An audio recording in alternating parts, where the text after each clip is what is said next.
All right. Well, I am getting to a point where I'm somewhat back to normal after a week at camp. And tonight we are on lesson number 10, which is what we would have covered last week. Of course, we did not do that in my absence. Thank you to Alan Moeller for teaching for me. Several of you told me that his lesson was very painful.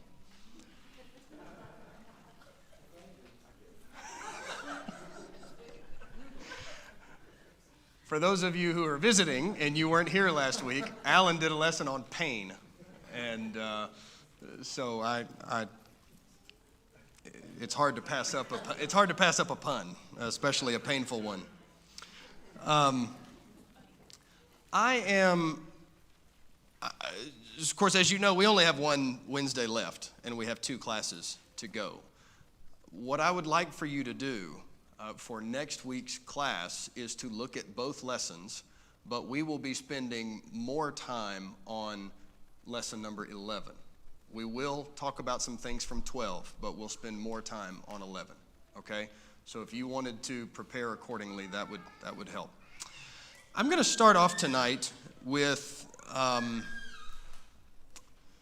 I'm somewhat hesitant to do this, but I'm going to start off tonight with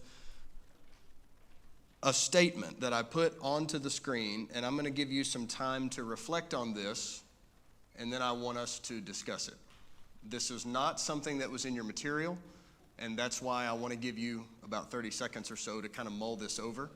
And I say I hesitate to do this because where this is going to take us is more down the path of the theologian and the philosopher than it is the path of the exegete.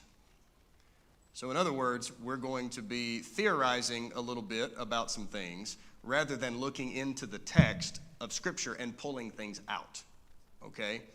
So I'm always a little bit hesitant to do that because I am not a theologian, nor am I a philosopher, nor am I the son of one. But I do think there is some value to what we're going to do over the next few moments. So here's the statement.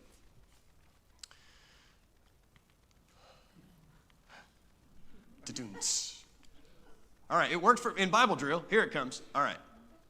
I don't think I'm holding. There we go. Okay.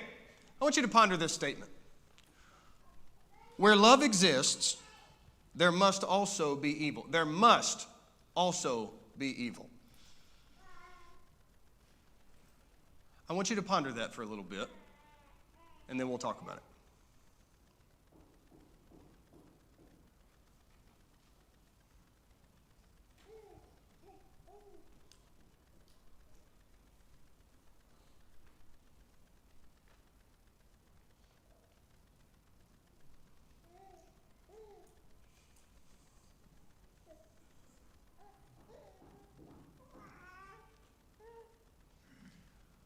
Okay, are we sufficiently pondered?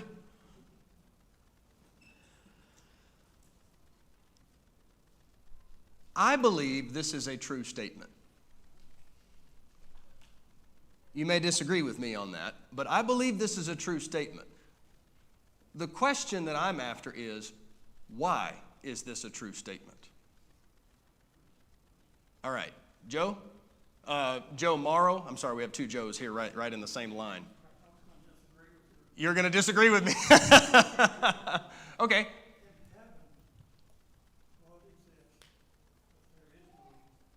Yeah, and I knew somebody would bring up that objection. Joe's comment was that in heaven, love exists, but there is no evil.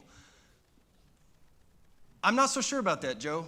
I understand what you mean by that, and yet I don't know what to do with Job 1 and Job 2, where we have this spiritual realm where there's an interaction between these 2 elements. But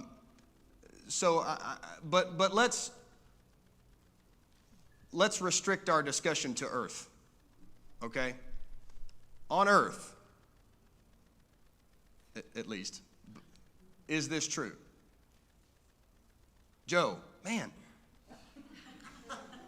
Oh, I'm sorry, hang on. This Joe was second. Okay, all right, interesting thought. All right, Joe? Staying in 1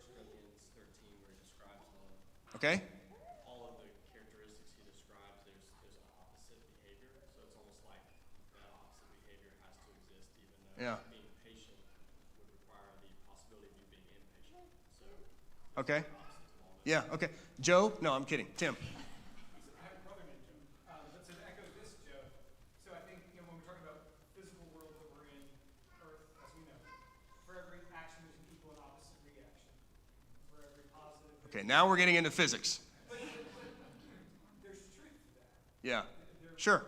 There is even things that we can't sense and feel are there in the opposite sense. Okay. All right. Kaylee?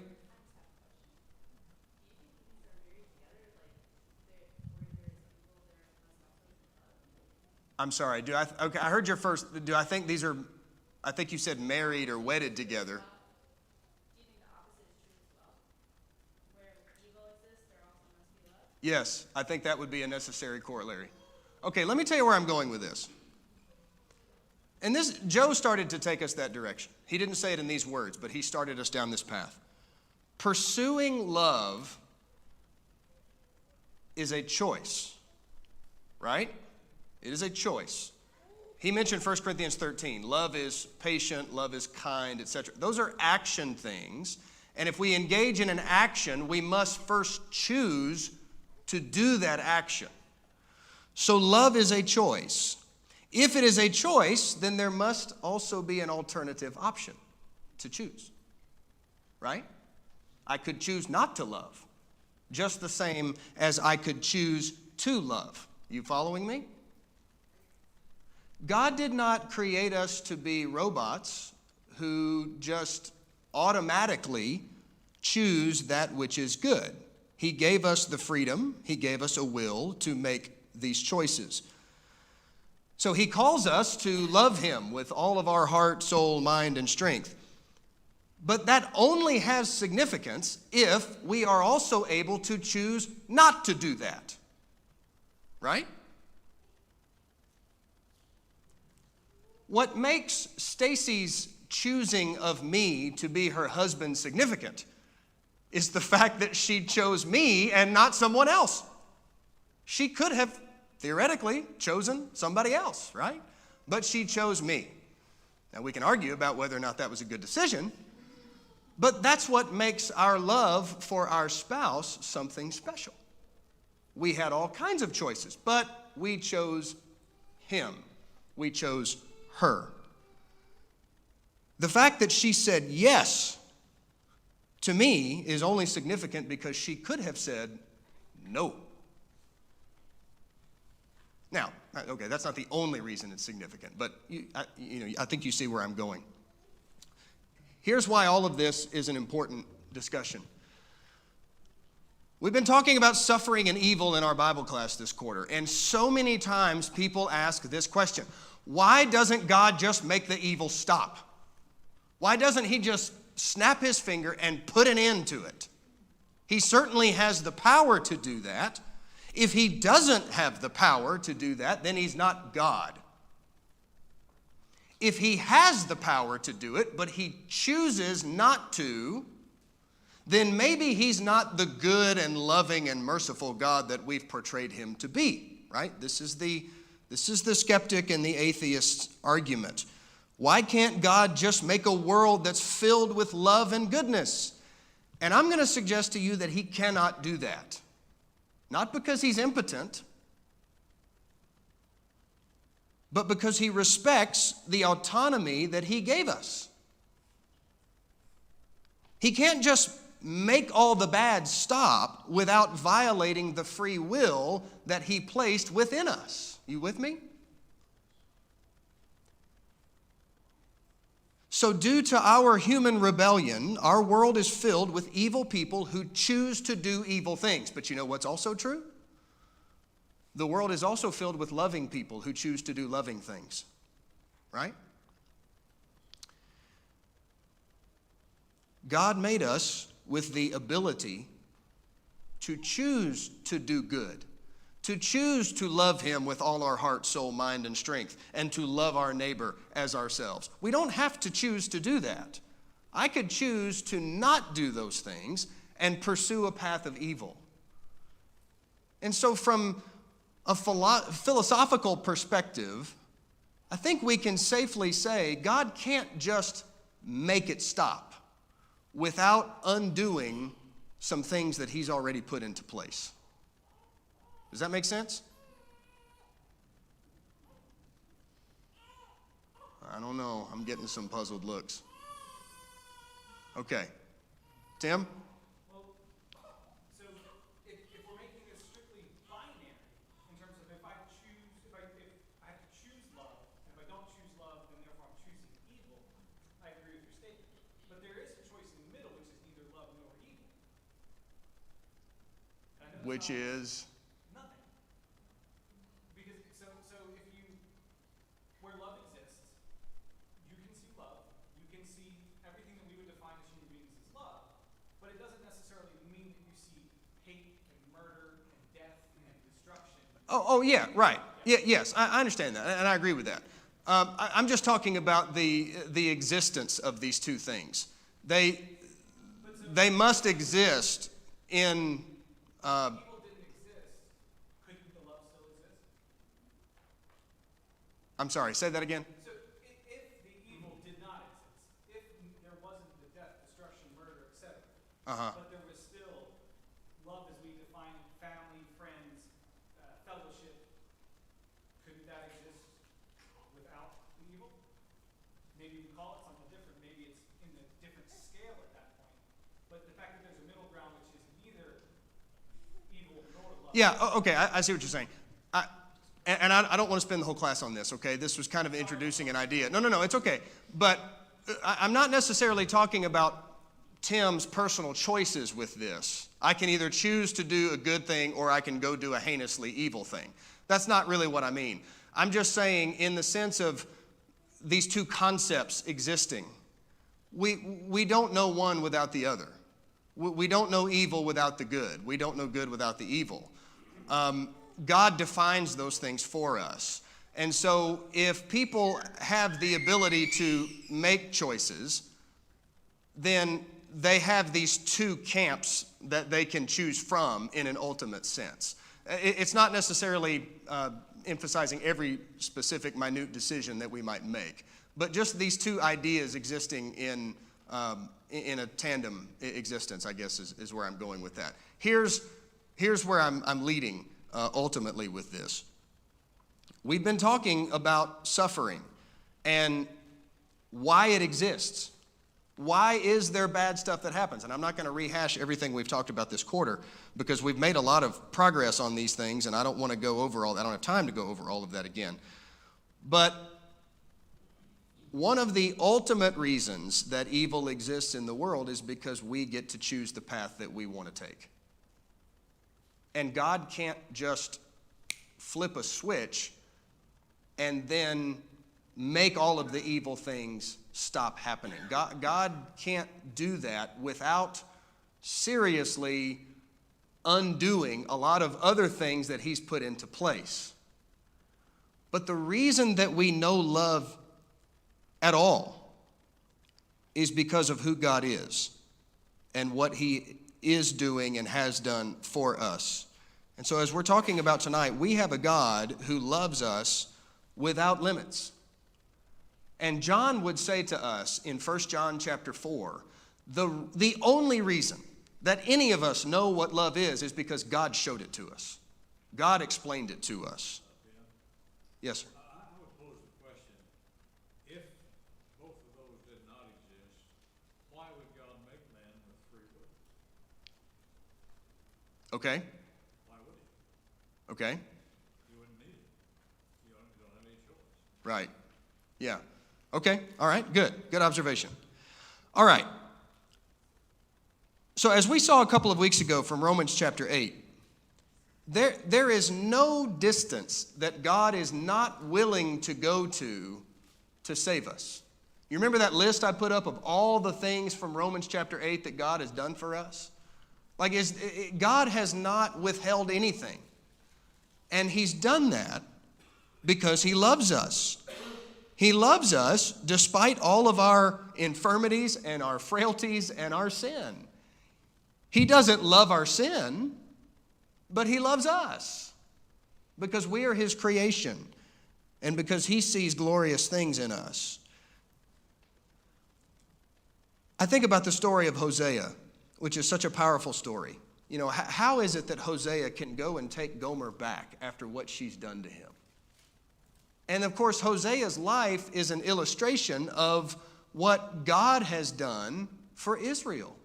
They've turned back away from him so many times. They have forsaken him and gone after other idols and other gods and false religions and wickedness. And they've done it time and time again. And yet God says, come on back. Come on back. And he just continually welcomes her. It doesn't mean that he doesn't want her to change. Of course he does. Hosea is filled with language about repentance and them turning back to him. But that's what God does for his people. He beckons them to come back. So I think it's a powerful thought to think about the fact that God sees people differently than we do. And I think Jesus displayed this for us so well.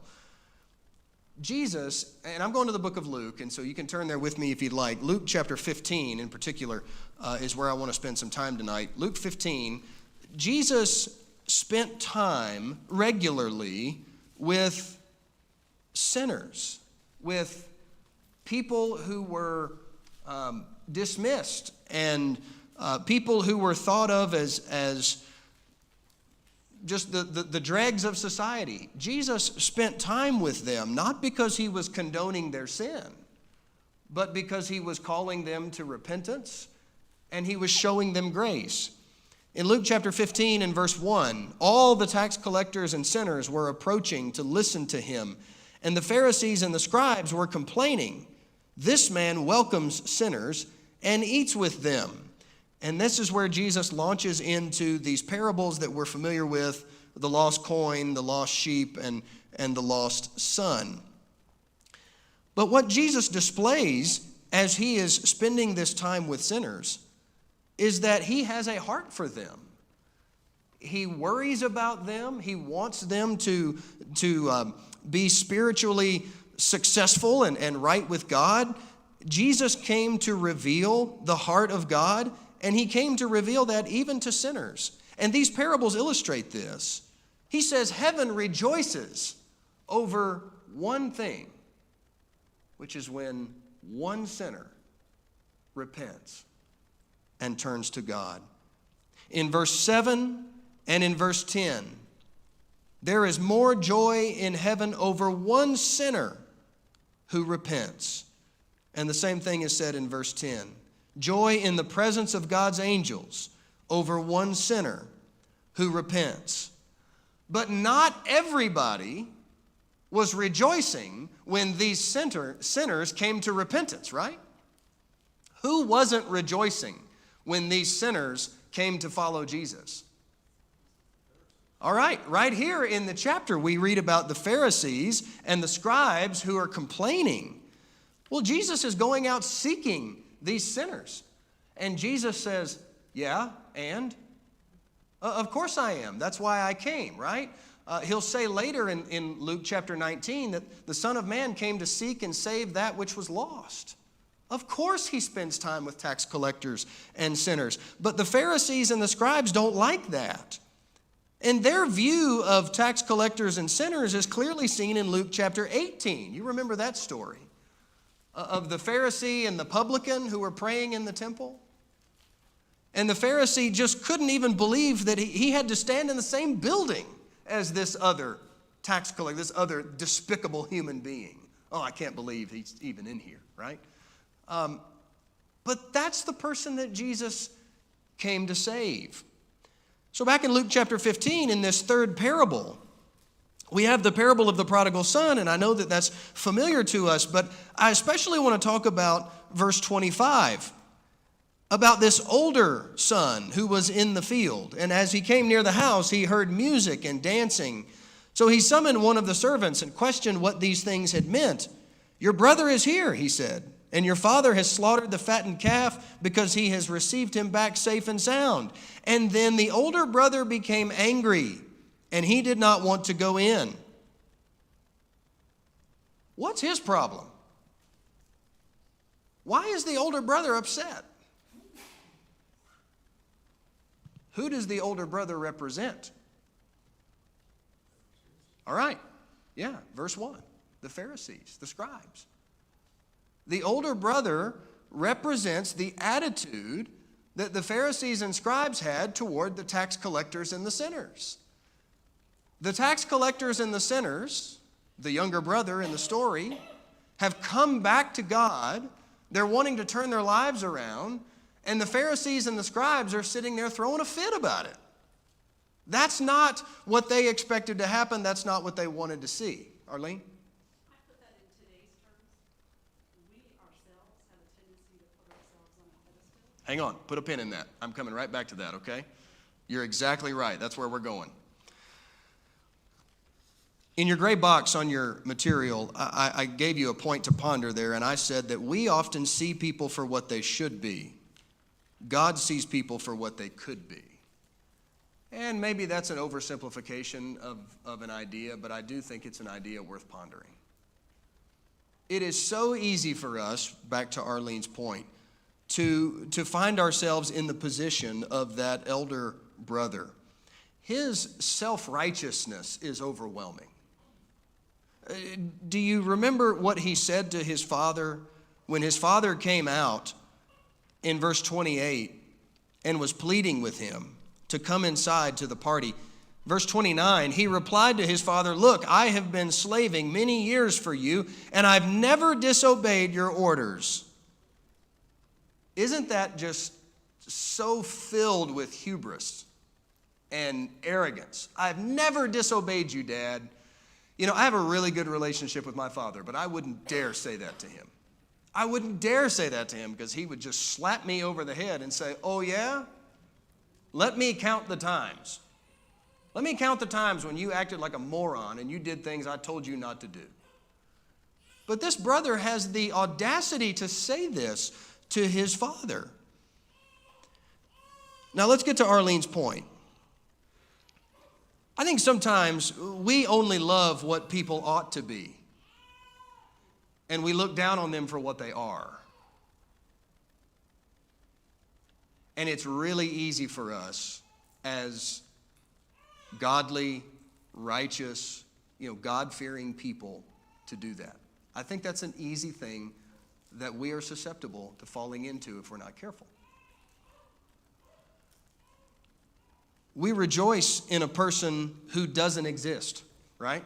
The perfect person. Like me, right?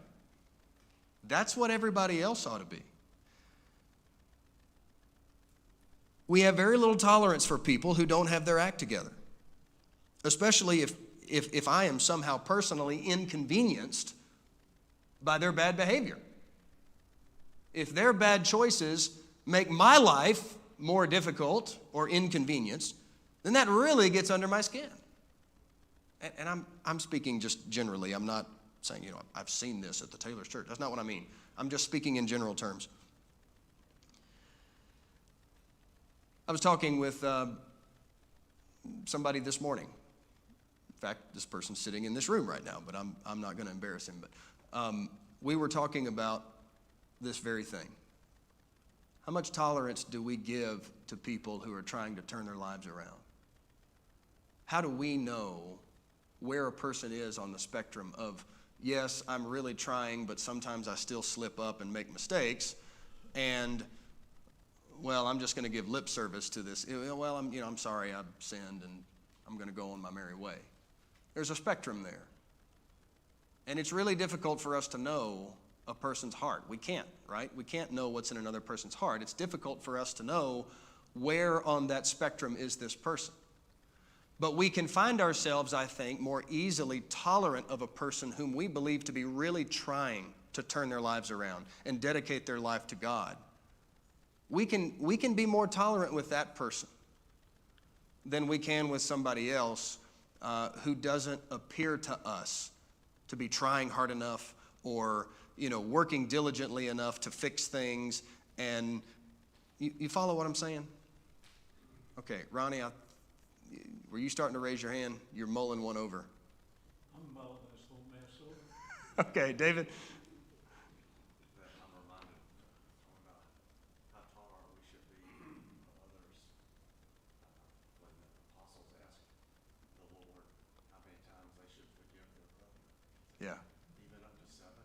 Right.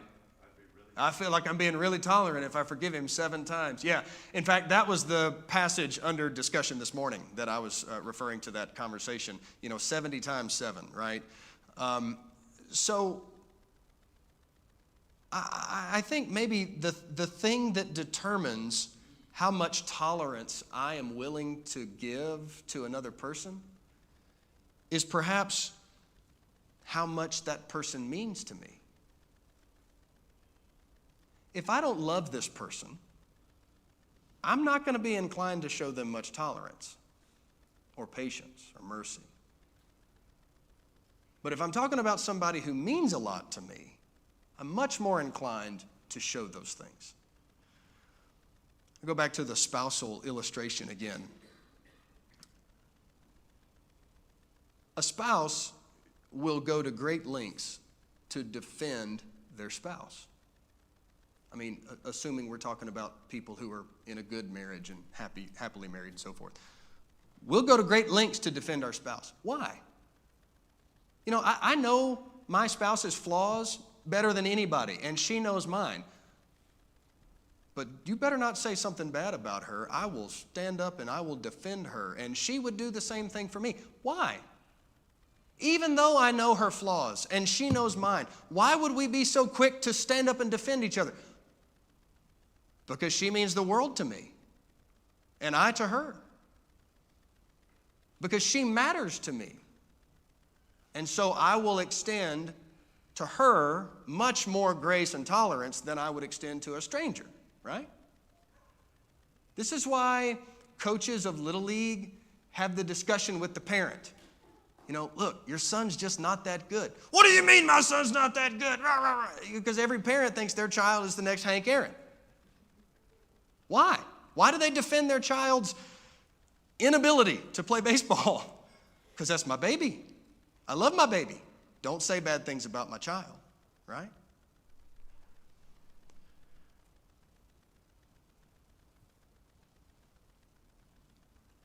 First Peter chapter 4 and verse 8. 1 Peter 4, verse 8. Above all, maintain constant love for one another, since love covers a multitude of sins. Do you see that idea in that verse? The person that I love, I am willing to overlook and tolerate sins in that person. Not condone, not excuse. I'm not saying that, we're saying sin is okay.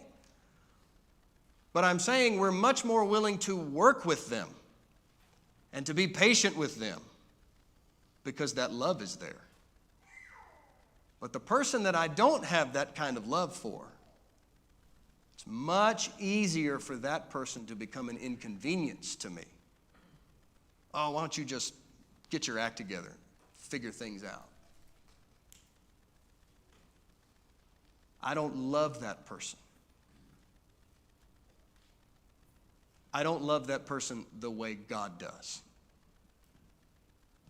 And that's where we're going tonight. The God who loves us without limits. Each and every one of us, I've seen your hands, I'll come to them in just a moment. Each and every one of us who's ever walked the face of this earth, we've gotten ourselves into some seriously ugly situations, relationships. We have put ourselves on a path towards destruction. And God could have easily said, get your act together. Figure it out. Turn yourself around. Pick yourself up. Then I'll pay attention to you. But that's not what he's done. That is not at all what he's done. All right, Julie? I think also part of the way we handle others can be colored by the end of that parable when of the lost son, when God takes his son to him, the older son, and says, "But everything I have is yours, and you've been by my side this whole time." And I know when I was like a teenager and I read this, it's like, man, that kid got to go out partying, got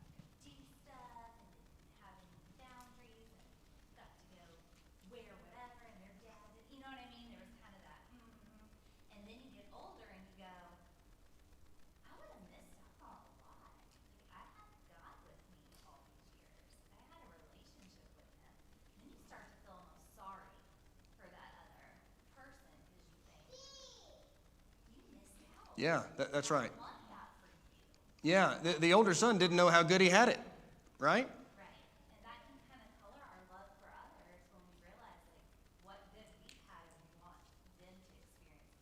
Yeah, good, good. I saw another hand over here, I thought. Oh, okay, it wasn't yours, but okay, yes.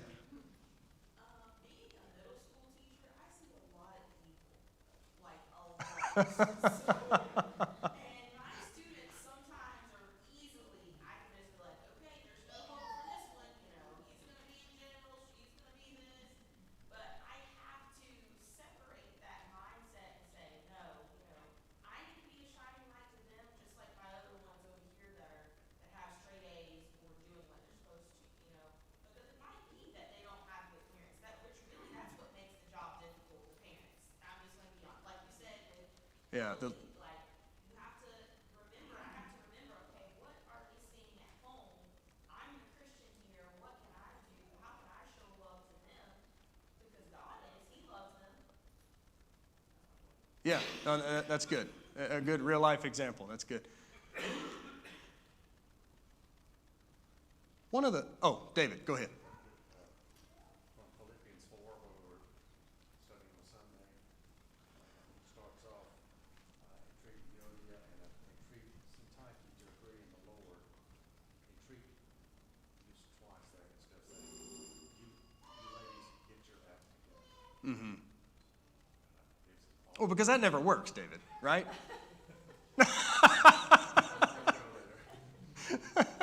No, you're right. That idea of entreating, I'm begging you, you know, he says the same thing to Philemon, right? You know, I could just tell you, but I'm not going to do that. I'm appealing to you, right? God does not love us because we're good. He loves us because He made us and we're special to Him. And even though we have our flaws and we have our sins, yes, He hates our wicked ways, but He loves us. And when we think about the great effort to which He has gone to bring us back to Himself, why would He do that if He didn't see something intrinsic to this relationship that we could potentially share in? I think about these gems and diamonds and beautiful stones that are mined out of these mountains. I don't know anything about this, okay? I'm going off of, you know, what I saw in a movie once. When you look at the outside of a mountain, you don't see the diamonds that are buried within. You don't see the gems that are deep down inside the heart of the mountain. You just see rocks and dirt and trees that rise up and form a mountain. But when you start digging in and you start burying into the dirt and pummeling your way through the stone, then when you get into the depths of the mountain, you find the beauty. You see where I'm going with that? Sometimes we just see the mountains that people are. We see, oh man, I know there's something beautiful in there, but it sure is going to be a lot of work to get in there and get it out. The extraction of that beauty sure is going to be tough. I'm just not sure I've got that in me. I'm not sure it's worth it. What if I go to all that effort and there's actually no diamonds in there at all? Then I've wasted all this time, I've wasted all this energy, and God says, let me in. I'm going to start digging for mines.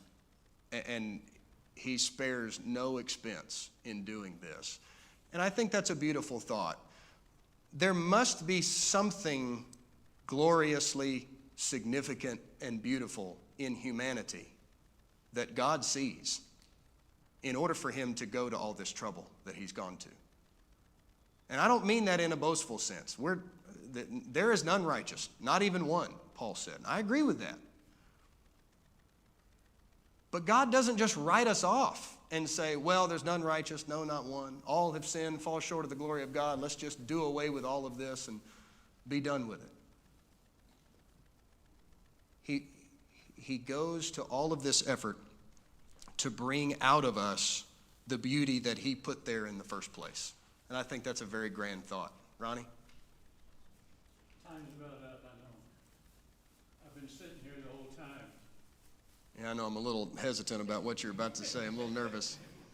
Well, I've been sitting here the whole time waiting to see how what all you said connects back to What does that have to do with the rest of what you said? Nothing. This was just something I've been trying to throw in for the whole quarter. Okay. You see a connection, though? No. Oh, okay.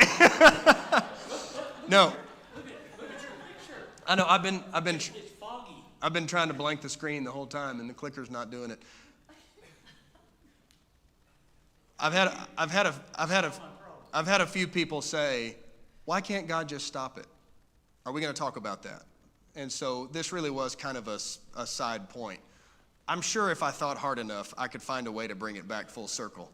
But I'm not going to do that in front of everybody tonight. Y'all be you talk about being patient with people. Christ receiveth sinful men, even me, with all my sin. Right? You remember that old song? Okay, I heard my mother. You know, I didn't see her hand, right? But you know your mama's voice, right? Okay. When you think back about Christ dying on the cross, there is evil because of how they Sure. The treatment he received. and love Yeah. for what he did. Yeah. So it ties it all. There you go. See, Ronnie? There you go. That's good. All right. Let me close with this. I don't have time to talk about this, but, well, I certainly don't have time to talk about it. Okay. Lesson 11, we'll spend more time on that and a little bit from 12. Thank you.